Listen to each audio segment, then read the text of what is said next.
శ్రీమాత్రే నమః. ఈ మధ్య విడాకుల కేసులు ఎక్కువైపోతున్నాయి.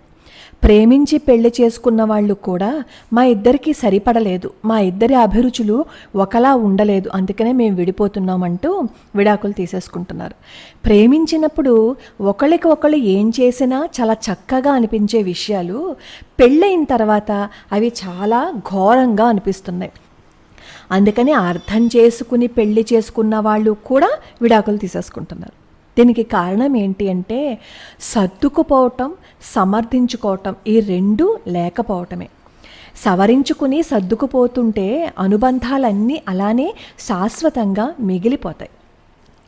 ఇప్పుడు అందరూ 100% కరెక్ట్గా ఉంటారా? ఎవరూ ఉండరు కదా.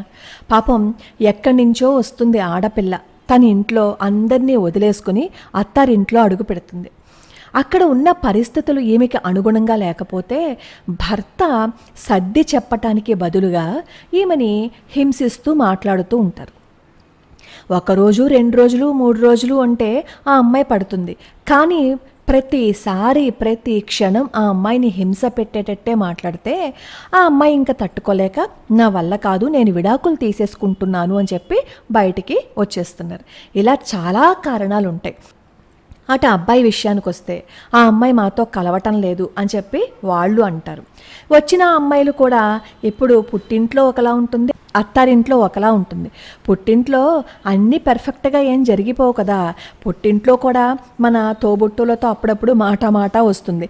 కాకపోతే మన రక్త సంబంధం కాబట్టి మనం దాన్ని సర్దిపుచ్చుకుని మనవాళ్లే కదా అని చెప్పి మళ్ళీ కలిసిపోతూ ఉంటాం. అందుకని పుట్టింట్లో ఎన్ని గొడవలు వచ్చినా బంధం చాలా గట్టిగా ఉంటుంది. అదే అత్తారింటికి వచ్చేసరికి వీళ్ళు పరాయి వాళ్ళు కాబట్టి వీళ్ళు ఏదైనా అంటే మనకి బాధ కలుగుతోంది అనే భావన మన మనసులో ఉంటుంది. కాబట్టి చిన్న మాట అన్నా సరే అది చాలా కష్టంగా అనిపించి నేను ఇక్కడ ఉండలేను, వీళ్ళు హింస పెట్టేస్తున్నారు అనే భావనతో ఆడపిల్ల అనుకుంటూ ఉంటుంది. విడాకులు తీసుకోవడానికి ఏ ఒక్కరో కారణం అవ్వరు, ఇద్దరూ కారణమవుతారు. అటు అబ్బాయి కారణమవుతారు, ఇటు అమ్మాయి కారణమవుతుంది. ఎందుకంటే ఒక చేత్తో చప్పట్లు ఎప్పుడూ అవ్వవు కదా, 2 చేతులతోనూ కొడితేనే చప్పట్లు అవుతూ ఉంటాయి.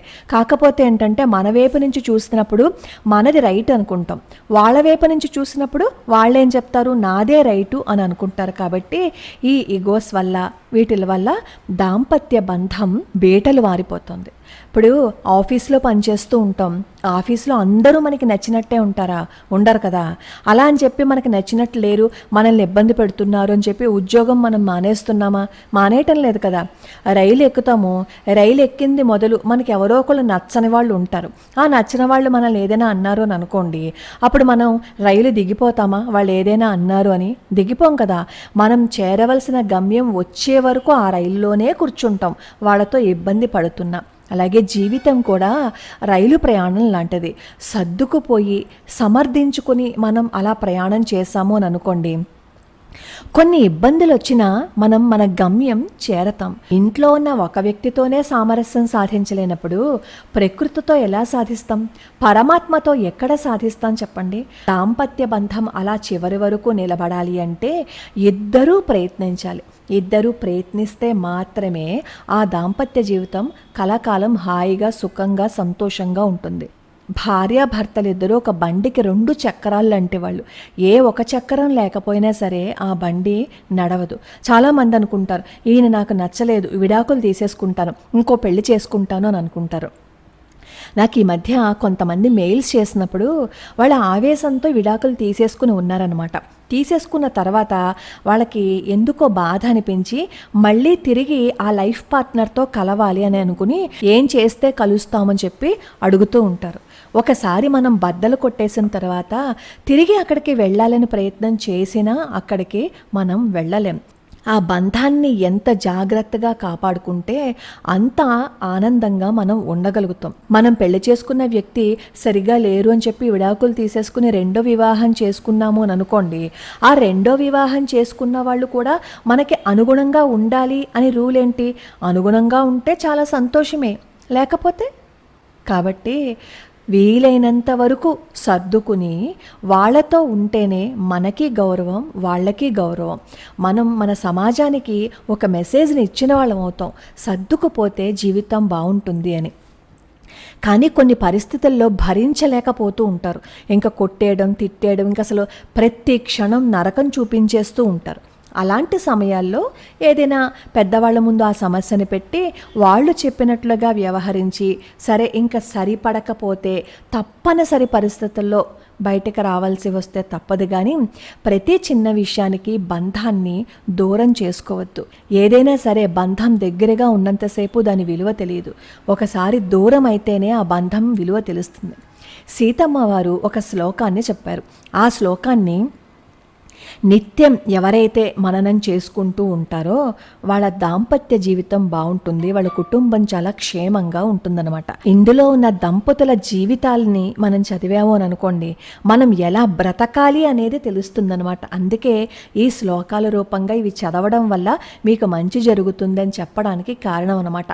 వాళ్ళ జీవితాలు చదవండి, వాళ్ళ జీవితాల నుంచి నేర్చుకోండి అని మనకి చెప్పడం. అలా సీతమ్మ వారు చెప్పిన శ్లోకాన్ని ఈరోజు మనం తెలుసుకుందాం. నిత్యం ఎవరైతే దీన్ని శ్రద్ధగా భక్తిగా పఠిస్తూ ఉంటారో వాళ్ళ కుటుంబం చాలా బాగుంటుంది, అలాగే దాంపత్య ధర్మం అద్భుతంగా ఉంటుందన్నమాట. తం నిత్యమనురక్తాస్మి యథా సూర్యం సువర్చలా, యథా సచీ మహాభాగా చక్రం సముపతిష్ఠతి, ఆరుంధతి వసిష్ఠం చ రోహిణీ శశినం యథా, లోపాముద్రా యథాగస్త్యం సుకన్యా చ్యవనం యథా, సావిత్రీ సత్యవంతం చ కపిలం శ్రీమతి యథా, సౌదాసం మదయంతి వా కేసినీ సగరం యథా, నైషధం దమయంతి వా భైమీ పతిమనువ్రత, తథాహమిక్ష్వాకువరం రామం పతిమనువ్రత. ఇది మంత్రరాశి అని చెప్పచ్చు.